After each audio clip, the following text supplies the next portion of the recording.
नमस्कार, जौहर झारखंड देख रहे हैं आप। आपके साथ मैं हूं शिप्रा झा। बहुचर्चित चारा घोटाला के सबसे बड़े मामले में 29 साल बाद आज फैसला आने वाला है। इसमें 124 आरोपी हैं जिन पर सीबीआई कोर्ट का फैसला आएगा। चारा घोटाले में डोरंडा ट्रेजरी से जुड़ा ये मामला है जिसमें 36 करोड़ 59 लाख की अवैध निकासी हुई थी। इसमें कुल 192 आरोपियों के खिलाफ मामला दर्ज किया गया था, जिसमें से 62 आरोपी की अब तक मौत हो चुकी है। RC 48A 96 के इस केस में सीबीआई के विशेष जज विशाल श्रीवास्तव की कोर्ट में सुनवाई के बाद बहस पूरी हो चुकी है, जिसके बाद कोर्ट ने फैसला सुरक्षित रख लिया था। आज सभी आरोपियों को सजा सुनाने के दौरान व्यक्तिगत रूप से पेश होने के निर्देश जारी किए गए हैं।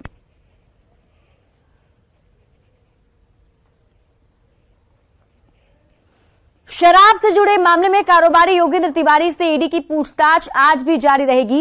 योगेंद्र तिवारी से शनिवार को करीब 9 घंटे तक पूछताछ हुई थी, जिसके बाद उन्हें आज भी बुलाया गया है। सूत्रों से मिली जानकारी के मुताबिक योगेंद्र तिवारी को कंपनी के आय व्यय, बैंकिंग लेन देन और चल अचल संपत्ति के कागजात लाने को कहा गया है। क्योंकि शनिवार को ईडी ऑफिस पहुंचे योगेंद्र तिवारी के पास ये कागजात नहीं थे। आपको बता दें कि बुधवार और गुरुवार को ईडी ने शराब, बालू और जमीन घोटाले के मामले में 34 ठिकाने पर छापेमारी की थी, जिसमें कई अहम कागजात मिले थे। 2 दिन तक चली ईडी की कार्रवाई से शराब कारोबारियों में हड़कंप है और माना जा रहा है कि पूछताछ के बाद शराब के खेल में शामिल कई सफेद पोश के चेहरे बेनकाब हो सकते हैं।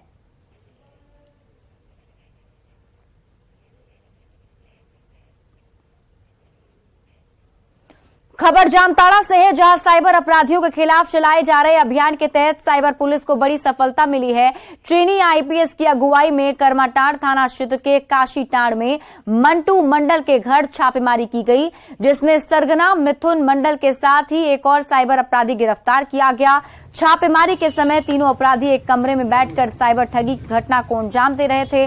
जांच में अपराधी मंटू मंडल ने मनरेगा मजदूर होने का खुलासा हुआ है। वहीं सरगना मिथुन मंडल की भी तलाश पुलिस को काफी समय से थी। अपराधियों के पास से 12 मोबाइल, 19 सिम के साथ ही पासबुक, एटीएम कार्ड और 51,000 रुपए कैश जब्त किए गए।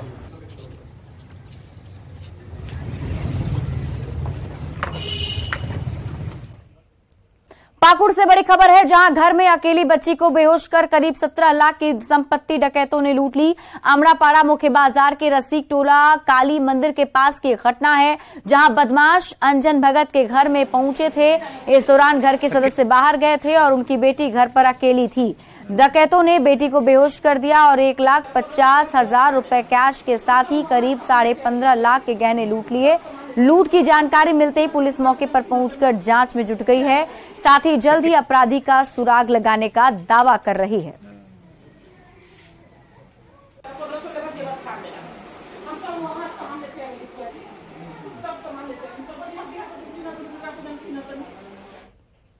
दो दिन पहले रांची के सेक्रेड हार्ट स्कूल के 3 मंजिला इमारत से गिरने के बाद लड़की की हालत नाजुक हो गई थी। दुर्घटना के बाद लगातार स्कूल प्रबंधन पर सवाल उठाए जा रहे थे। वहीं डॉक्टरों ने कहा था कि बच्ची के शरीर पर कई जगह गंभीर चोट के साथ मल्टीपल फ्रैक्चर भी थे। इधर पारस हॉस्पिटल के डॉक्टर ने आज कहा है कि बच्ची अब खतरे से बाहर है और उसका ऑपरेशन भी कर दिया गया है। उम्मीद है कि बच्ची बहुत जल्द रिकवर कर जाएगी। उसके बेहतर इलाज के लिए हर संभव प्रयास किए जा रहे हैं। आप सिर्फ बता दीजिए कैसे हुआ है। कि रीढ़ की हड्डी में कोई फ्रैक्चर नहीं था, ब्रेन में भी छोटा सा ये था, बहुत ज्यादा कुछ नहीं था। बट जो उनके लॉन्ग बोन फ्रैक्चर थे वो थोड़े मतलब गंभीर स्थिति में थी। उनको स्टेबलाइज किया गया और उनको नेक्स्ट डे ऑपरेट किया गया। ऑपरेट वो कल हो चुकी है। बीपी और ये सब स्टेबल है। हार्ट रेट भी ठीक है, वेंटिलेटर पर है।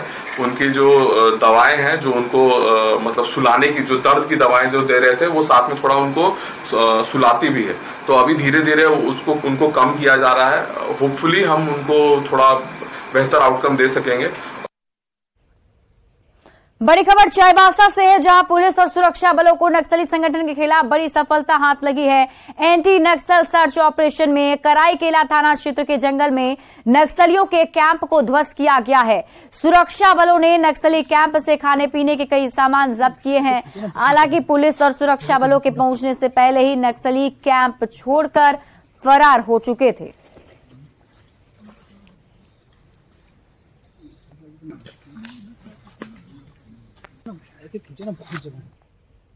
बीजेपी सांसद मनोज तिवारी रांची पहुंचे। वे गिरिडीह में निजी कार्यक्रम में शामिल होंगे और बाबा बागेश्वर के कार्यक्रम से पहले जायजा लेंगे। वहीं वे देवघर के बाबा धाम में भी जलाभिषेक करेंगे। सांसद मनोज तिवारी ने मोहब्बत की दुकान खोलने वाले विपक्षी दल के नेताओं पर चुटकी भी ली। बीजेपी सांसद मनोज तिवारी से खास बातचीत की रांची संवाददाता।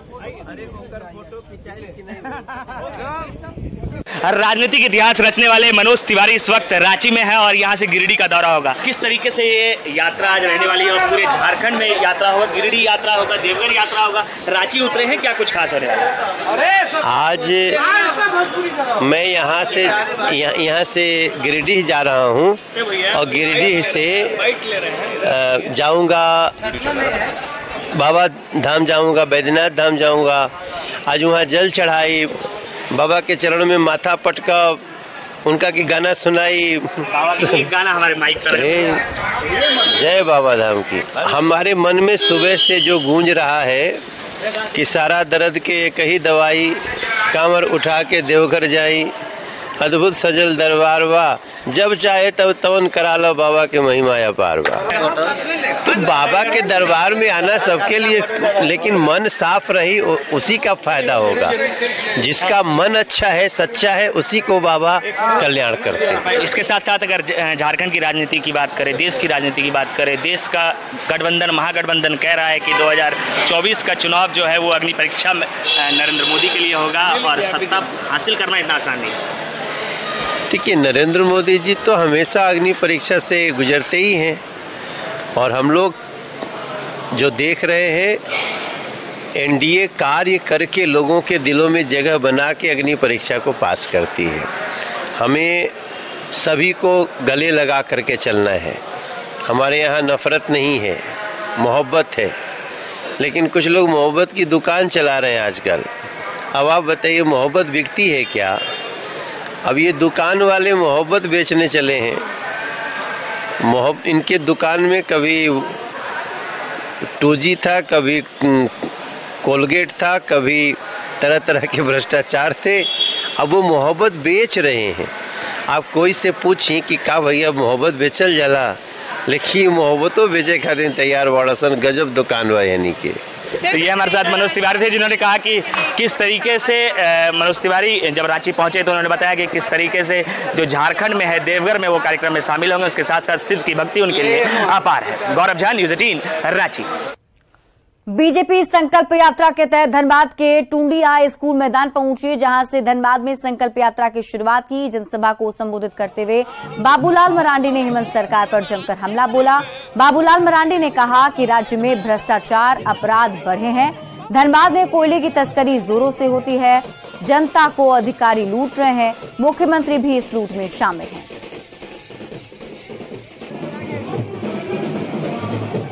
प्रदेश में चोरी, डकैती, हत्या और अपहरण हो रहा है। यहाँ तक कि बहुत बेटियां भी आज सुरक्षित नहीं है। जब सरकार होती है, सरकार के दिन में पुलिस होते, पुलिस का काम होता है अपराधियों को पकड़ना, चोरों को पकड़ना, गुंडों को पकड़ना, उनको जेल में डालना, उनको सजा दिलाना। लेकिन हेमंत सोरेन की सरकार ने पुलिस को भी दुरुपयोग कर रहे हैं। लोगों को इस प्रकार के व्हाट्सएप में SMS कर सकते हैं और इसलिए मैं लोगों से कहता हूं कि अपराध मुक्त झारखंड बनाना है तो सबसे पहला काम करना पड़ेगा कि झारखंड प्रदेश से हेमंत सोरेन को उस कुर्सी से झारखंड में भ्रष्टाचार बनाम भ्रष्टाचार का राजनीतिक दंगल सज गया है। विपक्ष की ओर से शुरू की गई भ्रष्टाचार के खिलाफ पोल खोल पॉलिटिक्स के बाद अब सत्ताधारी दल ने भी मोर्चा खोल दिया है। जहां बीजेपी मुख्यमंत्री हेमंत सोरेन को घेरने में जुटी है, तो दूसरी तरफ जेएमएम ने भी बीजेपी प्रदेश अध्यक्ष बाबूलाल मरांडी से जुड़े पुराने पन्ने पलटने शुरू कर दिए हैं।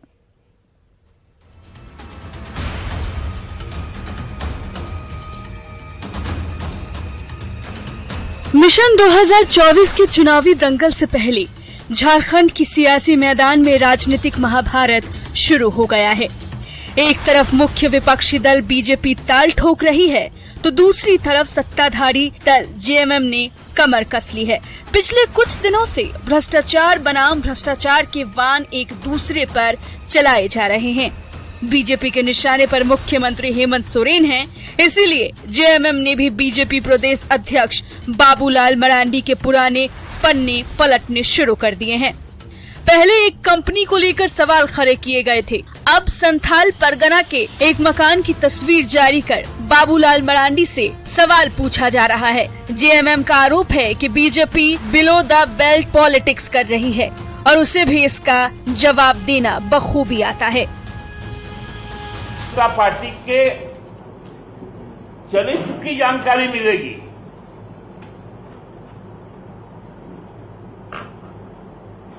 कहां सरकारी संपत्ति का चार दीवारी ऊंचा किया गया उसकी जानकारी मिलेगी, बहुत जानकारी मिलेगी। पता सब कुछ बताएंगे और वो आज शाम तक ही हमको लगता है उनको याद आ जाएगा, क्योंकि इसी घर के अगल बगल वो घूम भी रहे हैं। तो आपको लगता है कि हम सही आरोप लगा रहे हैं, लेकिन जब पलटवार होता है तो उसको झेलने की भी शक्ति होनी चाहिए। आपको लड़ाई हमको लड़ना है तो राजनीति का मैदान है, क्षेत्र में आप लड़ाई लड़िए। तोता मैना के सहारे अगर हम लड़ाई लड़ते हैं तो निश्चित रूप से आप अपनी कमजोरी को दिखाते हैं। झारखंड के मुख्यमंत्री हेमंत सोरेन भी बीजेपी पर जोरदार प्रहार कर रहे हैं। बोकारो की एक सभा को संबोधित करते हुए सीएम ने कहा कि केंद्र सरकार के इशारे पर राज्य सरकार को लगातार अस्थिर करने की कोशिश की जा रही है।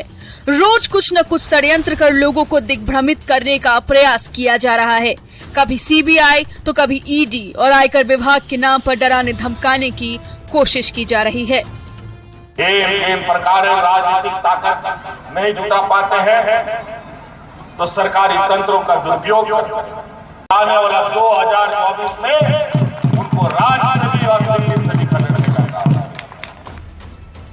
ईडी के समन के बाद बीजेपी ने भी मुख्यमंत्री हेमंत सोरेन के खिलाफ हमला तेज कर दिया है। बाबूलाल मरांडी ने पहले पत्रकार वार्ता और अब संकल्प यात्रा के जरिए नाम बदलकर जमीन खरीदने के मामले में सोरेन परिवार को कटघरे में खड़ा कर दिया है। बीजेपी का दावा है कि उसके द्वारा भ्रष्टाचार का मामला उठाए जाने से सरकार बौखला गई है। दिखाना चाहती है कि हम भ्रष्टाचार में तो शामिल हैं और लोग शामिल हैं, तो जनता ये बताएगी। जनता को यह पता है कि कौन भ्रष्टाचार में सिर्फ संलिप्त है और कौन भ्रष्टाचार में बताने का नाटक कर रहा है। भ्रष्टाचार बनाम भ्रष्टाचार के इस पोल खोल पॉलिटिक्स से जनता को क्या मिलेगा, इसका सटीक जवाब किसी के पास नहीं है। सिर्फ एक दूसरे के कारनामों को सार्वजनिक करने की प्रतिस्पर्धा मची है। शायद इसी को राजनीति कहते हैं, जहां जनता मूक दर्शक की भूमिका में चुपचाप तमाशा देखने को मजबूर है।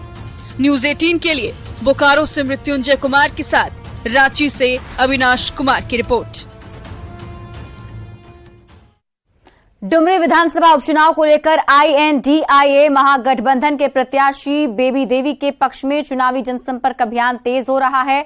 चुनाव प्रचार में शामिल होने के लिए जेएमएम की राज्यसभा सांसद महुआ माझी भी पहुंची। डुमरी विधानसभा में डोर टू डोर अभियान चलाकर उन्होंने लोगों से बेबी देवी के पक्ष में मतदान करने की अपील की। साथ ही राज्य की हेमंत सोरेन की ओर से चलाई जा रही जन कल्याणकारी योजनाओं की भी जानकारी दी गई। रुझान जो है कि धनुष की तरफ है, टीम इंडिया जीतेगी। जिस तरह से माननीय जगन्नाथ महतो जी ने पिछले 18-19 साल में यहाँ की जनता के लिए, डुमरी की जनता के लिए काम किया, चाहे वो सड़क हो, चाहे वो स्कूल हो, प्लस 2 स्कूल हो, कॉलेज हो, पुलिया हो, और हर तरह से उन्होंने जनता के लिए जिस तरह से जी जान से काम किया, जनता ने ही उन्हें टाइगर नाम दिया है। देश भर में इस साल 10 लाख युवाओं को नौकरी देने के लक्ष्य के तहत केंद्र सरकार की ओर से रोजगार मेले का आयोजन किया जा रहा है और इसके तहत रांची में भी रोजगार मेले का आयोजन किया गया।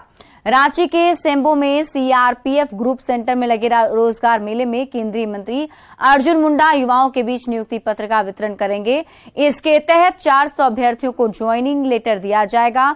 आपको बता दें, केंद्र सरकार की ओर से इस साल कुल 10 लाख युवाओं को सरकारी नौकरी देने का लक्ष्य है, जिसके तहत विभिन्न क्षेत्रों में नौकरी पाए जाने वाले युवाओं को आज नियुक्ति पत्र दिया जाएगा, जिसके तहत भारतीय रेलवे से 62, एसएलबीसी से 19 और सीआईएसएफ से 120, ईएसआईसी से 6, आईटीबीपी से 8 और एसएसबी से 39, असम राइफल से 116 अभ्यर्थियों को नियुक्ति पत्र दिए जाएंगे।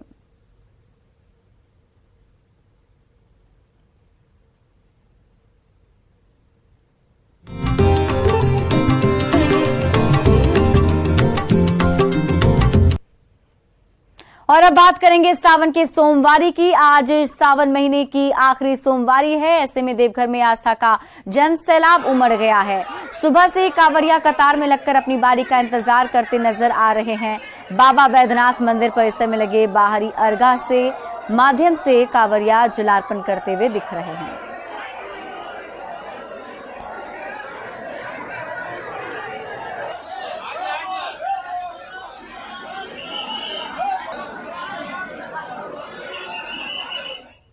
सावन की अंतिम सोमवारी के मौके पर कोडरमा में कांवर पदयात्रा निकली। शिव भक्त झुमरी तिलैया के झरना कुंड से पवित्र जल उठाकर करीब 15 किलोमीटर की पदयात्रा पर निकले, जहां 777 सीढ़ी चढ़कर ध्वजाधारी पहाड़ पर बसे भगवान शिव का जलाभिषेक करेंगे। पिछले 23 साल से लगातार सावन की अंतिम सोमवारी के मौके पर जिले के श्री राम संकीर्तन मंडल की अगुवाई में विभिन्न धार्मिक संगठनों की ओर से कांवर पदयात्रा का आयोजन किया जाता है।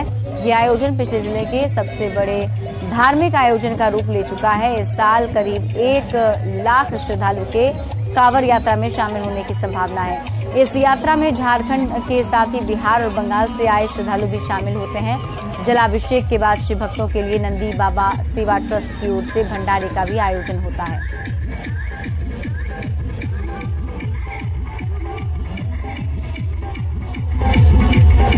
बाबा से, मैया पार्वती से सबके घर में सुख शांति ले, सभी के दुख को हर ले, और आप लोग जैसे राम मंडल जो लगातार सेवा करते रहते हैं, आप लोगों की ये सेवा ठीक से चलते रहे।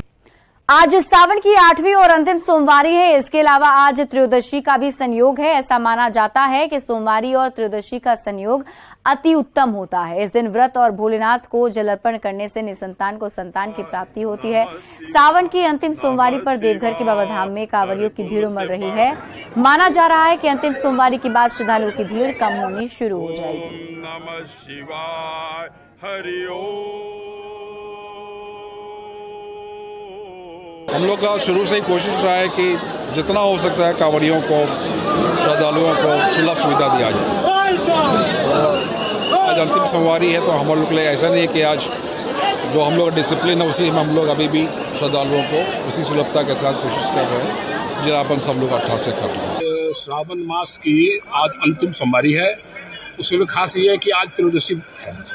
त्रयोदशी मतलब भगवान शंकर का अति प्रिय दिन होता है। सोमवार तो ऐसे होते ही हैं, और इसमें जो होता है कि त्रयोदशी व्रत जो प्रदोष काल होता है, इसमें जो भक्त लोग इनकी आराधना करते हैं, उपवास करते हैं, उनको जो भी मन में कामना होता है, जैसे कि पुत्र प्राप्ति के लिए आज जो प्रदोष व्रत है, आज वो प्रदोष करने से पुत्र की प्राप्ति होती है।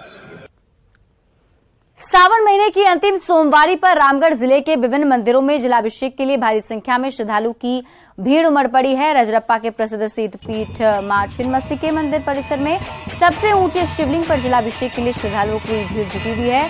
रजरप्पा के साथ ही कैथा के शिव मंदिर और तूती झरना शिव मंदिर में भी श्रद्धालु जलाभिषेक कर रहे हैं। अधिक जानकारी दे रहे हैं रामगढ़ संवाददाता जावेद खान। पवित्र सावन महीने का आज अंतिम सोमवारी है।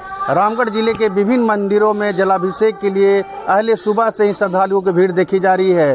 खास करके रजरप्पा के प्रसिद्ध सिद्धपीठ मां छिन्नमस्तिका मंदिर में आप देख सकते हैं किस तरह की भीड़ यहाँ पर है। यहाँ पर सबसे ऊंचा शिवलिंग है, लगभग 12 फीट का शिवलिंग है और यहाँ पर लोग पैदल ही कई किलोमीटर चल करके यहाँ पर जलाभिषेक के लिए पहुँचे हैं।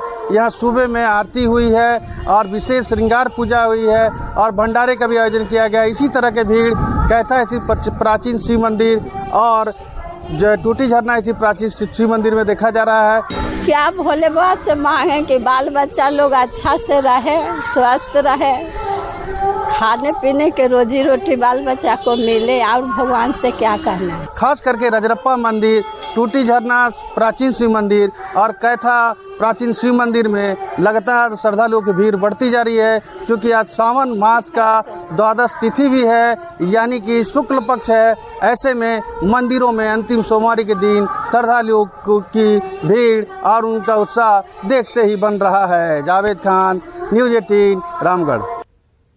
और फिलहाल इस बुलेटिन में अभी के लिए बस इतना ही। आगे देख लेते